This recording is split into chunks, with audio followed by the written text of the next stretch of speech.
lumière, j'espère que vous allez bien. Donc on se retrouve maintenant pour le chemin de vie suivant. Alors je mettrai à chaque fois le même préambule, c'est-à-dire celui-ci. Donc vous l'aurez compris, on effeuille chaque chemin de vie du 1 au 9, puis du 11, 22, 33. Et pour ce faire, j'utilise les énergies générales de la semaine, votre message du guide, enfin de votre guide, le sentimental relationnel, le général et le professionnel. Voilà, c'est parti. Donc on passe au chemin de vie suivant. À tout de suite. Allez, c'est parti pour le chemin de vie 9. Le chemin de vie 9, c'est le chemin de vie de l'altruiste. Celui qui aime se vouer aux autres, s'occuper des autres, celui qui a besoin, même c'est en besoin de s'occuper des autres. C'est quelqu'un qui pourrait très bien partir faire dans un autre pays, faire de l'humanitaire. C'est aussi quelqu'un qui aime les voyages, qui aime l'étranger, qui aime voyager, puisque je viens d'en parler, je viens de le dire. Donc voilà, le chemin de vie 9, c'est un chemin où il va falloir faire attention par contre à ne pas s'oublier, parce que quand on est trop altruiste, on pourrait avoir à s'oublier, d'accord? Mais en même temps, vous avez aussi la sensibilité et l'émotivité de la carte 9 de notre tarot, qui, si elles ne sont pas bien maîtrisées, risquent de vous enquiquiner l'existence. Par contre, si vous maîtrisez très bien votre sensibilité et votre émotivité, eh bien, vous aurez des expériences très, très riches qui pourront beaucoup vous en apprendre. Voilà. Mais c'est un chemin de vie qui vous demande d'investir pour les autres. Hein. Mais c'est quelque chose qui est naturel pour vous, c'est un besoin.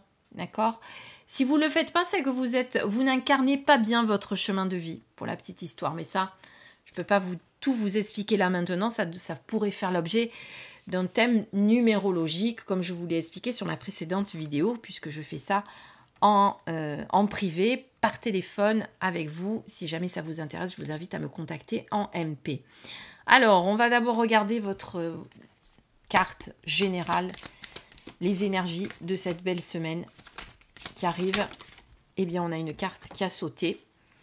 Eh bien, on a la carte du diable à l'envers. Alors, cette carte du diable, elle ne plaît pas beaucoup. Et pourtant, quand elle est à l'endroit, elle n'est pas si mauvaise que ça, puisque elle peut parler justement de quelqu'un qui a beaucoup d'énergie, de quelqu'un qui a beaucoup de vitalité, qui vit les choses avec passion, qui a aussi beaucoup de créativité.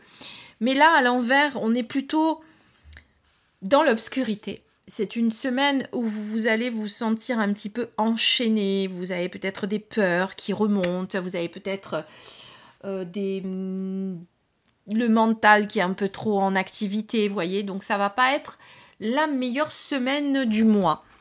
On va voir ce que dit votre guide.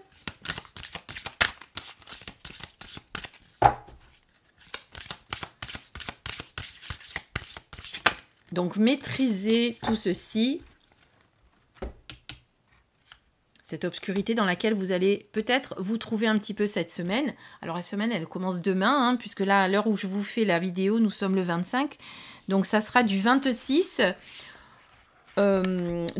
au 2 juillet. Alors, avec l'oracle Connexion avec tes guides, on vous demande de reconnaître votre différence. C'est-à-dire que vous devez agir différemment et être fier de votre différence. Vous êtes unique. Ce n'est pas parce que vous ne rentrez pas dans le cadre que c'est grave. Bien au contraire. Faites les choses différemment que d'habitude, vous dit votre guide. On s'en fiche si vous ne rentrez pas dans le cadre. Vous n'êtes pas là pour rentrer dans le cadre de toute façon. D'accord ? Donc, sortez un petit peu de cet état d'obscurité, de mécontentement dans lequel vous allez vous trouver cette semaine, avec peut-être un manque d'énergie aussi. Vous allez plus vous sentir fatigué. Donc, il faut vous ménager. Écoutez-vous. D'accord ? Il faut s'écouter. Bon, bah celle-ci. Allez, hop. Bon, ben, vous voyez, elle vous dit... Alors, ça fait plusieurs fois qu'elle ressort cette carte hein, pendant les chemins de vie, là, depuis que j'ai fait les chemins de vie depuis le début. Cette carte, c'est la carte du lâcher-prise. On vous dit de lâcher prise. Ça tombe très bien. Alors, c'est sur le plan sentimental, sur le plan relationnel. Vous allez l'adapter en fonction de votre situation, puisque, comme je vous le rappelle, il s'agit d'une guidance générale. Justement, vous n'êtes pas bien en ce moment, vous êtes fatigué, vous vous sentez pas bien, donc lâchez prise. Le diable aussi, c'est quelqu'un qui veut tout contrôler. Hein. Donc cette carte, elle vous parle bien hein, pour vous. Alors, vous n'êtes pas... parce que je dis le diable, c'est celui qui veut tout contrôler. D'un coup, j'ai fait une association avec le chemin de vie, mais pas du tout. Mais en attendant, cette carte, elle est là. Pas pour rien, puisqu'elle vous dit, elle vous parle justement de cette obscurité, de ce mal-être dans lequel vous allez peut-être vous trouver pendant cette semaine, manque d'énergie, manque de vitalité, manque d'envie, etc. Ça vient peut-être de choses que vous vous remuez dans la tête et qui ne sont pas très positives, d'accord ? Pendant ce temps, j'ai tiré les cartes, elles ont sauté. Hein, je vous les ai mises là, on les regardera après. Donc, c'est pour ça qu'on vous dit de lâcher prise sur ce que vous êtes en train de vivre en ce moment. Je pense qu'il y a quelque chose de difficile que vous devez vivre, peut-être sur le plan professionnel, sur le plan personnel, qui vous accable un petit peu et dont il va falloir se libérer. Lâcher prise, c'est accepter la situation. Lâcher prise, c'est se dire, bon, je vous prends le cas, tiens. Ce matin, ma fille me téléphone. Elle partait travailler, oui, parce qu'elle fait des massages dans un endroit où il y a comment ça s'appelle ? Où il y a une piscine, etc. Et elle m'appelle en colère parce qu'en récupérant sa voiture ce matin, eh bien, on lui a pété le déflecteur et évidemment, on lui a fait toute la voiture pour trouver quelque chose. Bon, comme elle ne laisse jamais rien dans la voiture parce qu'à Marseille, ça peut nous arriver, donc il vaut mieux éviter de laisser des choses de valeur. Enfin, je parle de Marseille, mais c'est dans toutes les villes, hein, je vous rassure, parce que souvent, on noircit le tableau auprès de Marseille, mais c'est pas plus noir qu'ailleurs.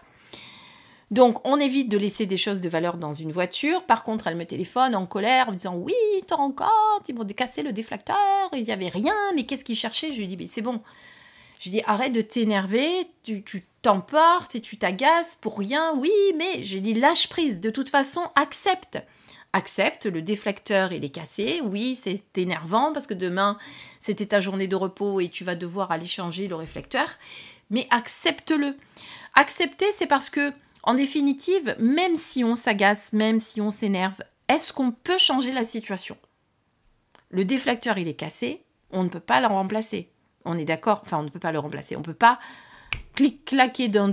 faire un claquement de doigts pour que le réflecteur se répare ou revenir en arrière grâce à la machine à remonter le temps pour éviter que le déflecteur ne se casse. Ça ne sera pas possible. Donc dans cette situation, là, c'est un cas typique où on est obligé d'accepter ce qui se passe et au contraire de se dire « Ok, bon, le déflecteur il est cassé, c'est pas très grave.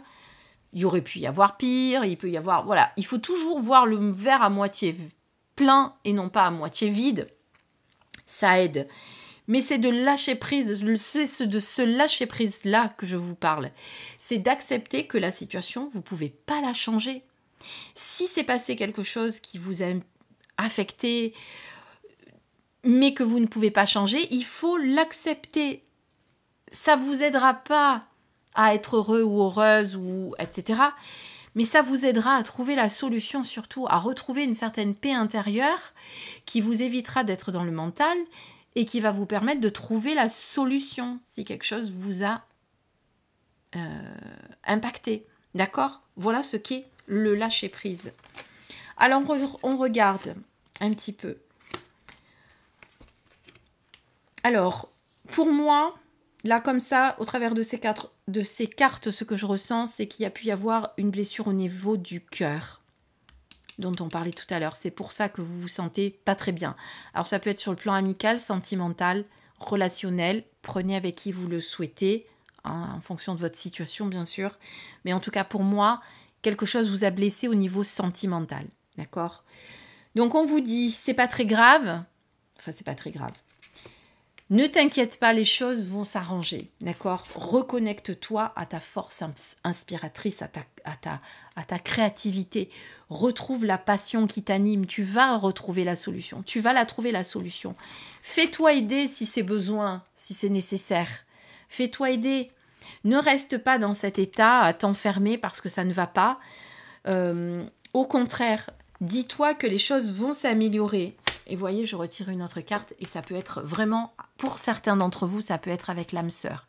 N'oubliez pas que l'âme sœur peut être votre conjoint, votre conjointe, mais également une amie, un ami, quelqu'un de très proche. Une âme sœur, c'est quelqu'un avec qui on a eu une histoire par le passé dans une autre vie. Mais on peut la retrouver pas forcément en tant que couple dans cette vie, d'accord? Mais c'est quelqu'un que vous aimez profondément, avec qui il y a une grande connexion. Et il y a eu quelque chose qui a fait que vous vous êtes disputés, vous avez eu des mots qui... Voilà. Donc, lâchez prise, vous allez retrouver la situation. Vous allez retrouver la solution, pardon, pas la situation. D'accord? Ce n'est que passager. Ça va s'arranger. Pourtant, regardez, il n'y a pas de carte de réconciliation ici. Hein. Mais moi, c'est ce que je ressens.